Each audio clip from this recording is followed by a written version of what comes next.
నక్కలకు తన శరీరం మీద కూడా చావు కలిగి ఉంటుంది.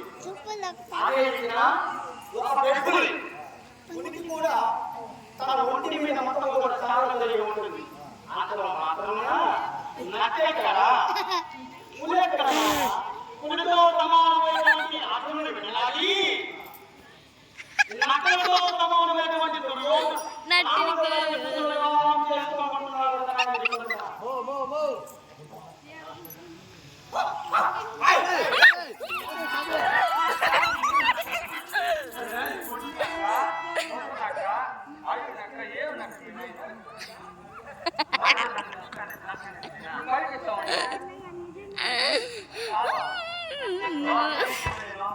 సామంతరాజు పుత్రుడు నక్కలతో సమానం.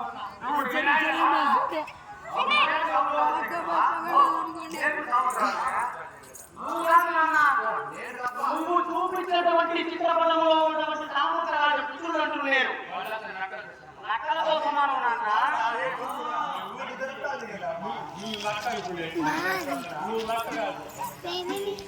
ఏం లైటింగ్ కూడా వస్తుందా?